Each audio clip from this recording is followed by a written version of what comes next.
इस वक्त की बड़ी खबर भदोही से आ रही है, जहां पर भदोही दहेज की काली आग ने फिर बुझा दी एक बेटी की जिंदगी। भदोही दहेज की भूख ने एक बार फिर एक मासूम जिंदगी को निगल लिया। 4 साल पहले सपनों और खुशियों से सजी डोली में विदा हुई प्रियंका तिवारी आज मौत की सेज पर लेटी मिली। यह दर्दनाक घटना भदोही जनपद के थाना ज्ञानपुर क्षेत्र के रामपुर चौथार गांव की है। प्रतापगढ़ जिले के छोटे से गांव खरपई से आई प्रियंका की मायके की मां और भाई बहन जब गांव पहुंचे तो वहां का मंजर दिल दहला देने वाला था। भाई आदर्श तिवारी की आंखों से लगातार आंसू बह रहे थे और होठों पर बार बार बस एक ही सवाल था, मेरी बहन ने आखिर क्या कसूर किया था। पिता ने सब कुछ लुटा दिया पर न बचा पाए बेटी की जिंदगी। 4 साल पहले पिता कृष्णकांत तिवारी ने बेटी की खुशियों के लिए अपनी सारी पूंजी दांव पर लगा दी थी। 3 लाख रुपए नगद और 5 लाख रुपए के स्वर्ण आभूषण देकर प्रियंका को डोली में विदा किया था, लेकिन इसे मालूम था कि जिस बेटी को दुल्हन बनाकर विदा कर रहे हैं वही जल्द ही दहेज की आग में जिंदा जलाई जाएगी। शादी के बाद शुरू हुआ दहेज का खेल। मृतका की बड़ी बहन ने पुलिस को दिए बयान में बताया कि शादी के बाद से ही पति संदीप दुबे, ससुर गणेश चंद दुबे और घर के अन्य सदस्य प्रियंका पर मोटरसाइकिल और 5 लाख रुपए नगद लाने का दबाव डालने लगे थे। प्रियंका बार बार मायके आकर यह दर्द सुनाती थी पर घर वाले समझाते रहे समय के साथ सब ठीक हो जाएगा, लेकिन यह इंतजार कभी खत्म न हुआ। दहेज के लालचियों की भूख बढ़ती गई और आखिरकार 19-20 सितंबर की रात प्रियंका की जिंदगी ही निगल गई। हत्या या हादसा, गले पर मिले निशान, परिवार को सूचना दी गई, आपकी बेटी नहीं रही। जब परिजन पहुंचे तो प्रियंका के गले पर चोट के गहरे निशान साफ बता रहे थे कि यह कोई सामान्य मौत नहीं बल्कि गला घोंटकर हत्या है। भाई आदर्श तिवारी ने बहन के ससुराल वालों पर गंभीर आरोप लगाते हुए पुलिस को तहरीर दी। पुलिस ने मुकदमा दर्ज कर जांच शुरू कर दी है। इंसाफ की गुहार, समाज के से सवाल। प्रियंका की मौत ने एक बार फिर समाज को झकझोर दिया है। माँ बाप की आंखों से आंसू थम नहीं रहे हैं। भाई की आंखों में सिर्फ इंसाफ की पुकार है। यह सिर्फ प्रियंका की कहानी नहीं बल्कि हर उस बेटी की कहानी है जो दहेज की भेंट चढ़ जाती है।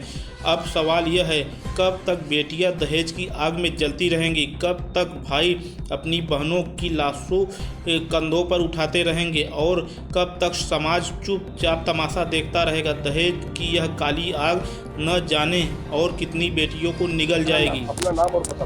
मेरा नाम आदर्श तिवारी है। मैं जनपद प्रतापगढ़ के खरवाई का निवासी हूँ। मेरी बहन का विवाह 4 साल पहले ज्ञानपुर थाना रामपुर चौथा गांव में संदीप दुबे के साथ हुआ था। आए दिन उसको दहेज के लिए प्रताड़ना की जाती थी और हमेशा मतलब वो बीमार भी इस वजह से हो जाती थी और शारीरिक रूप से बहुत कमज़ोर हो गई थी। मानसिक प्रताड़ना भी उसको बहुत दी जा रही थी। लगातार उसको मानसिक प्रताड़ना देने की वजह से और घर वाले तंग कर रहे थे। और आज ही सुबह मैं सो रहा था, सुबह 6:30 बजे के करीब में मुझे पता चला कि ऐसा कुछ मामला हो गया है कि आप आइए यहाँ देखिए क्या हुआ है। जब हम लोग यहाँ पे पहुँचे तो देखे कि यहाँ मतलब ऐसा सुनने में आ रहा था कि उन्हें फांसी लगाई, लेकिन जब हम लोग यहाँ देखने को आए तो यहाँ पे उन्हें पहले ही बेड पे लेटा दिया गया था।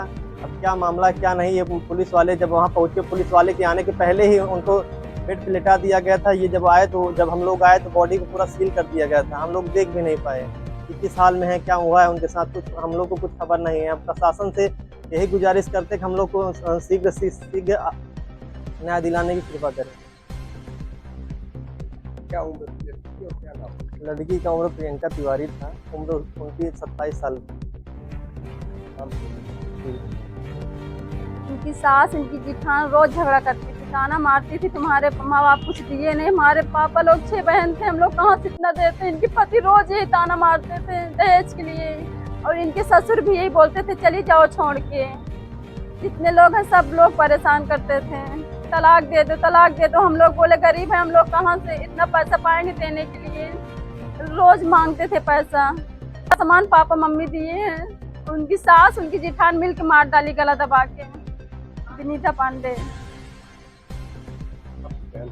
मेरी छोटी बहन थी। मैं अपनी बेटी जैसे उनको पाली थी सर, छोटी सी तभी से। हम लोग यहाँ आए देखे काली पन्नी में पैक थी, पुलिस वाले दिखा नहीं रहे थे उनको। हम लोग जबरदस्ती किए तो देखे उनकी जेठान, उनकी सासू माँ ऐसी बैठी थी जैसी कथा में बैठी हैं। और जब अंदर हम गए कमरे के अंदर देखे तो वहाँ कोई निशान नहीं था, पूरा एकदम साफ था।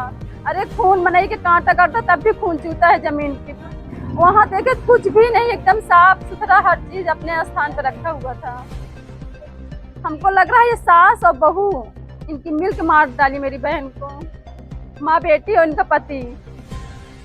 हम ये चाहते मेरी बहन को इंसाफ मिले और जो संदीप उनके आदमी है ना वो अपनी भाभी को रखे हैं, इसीलिए मेरी बहन को परेशान करते हैं।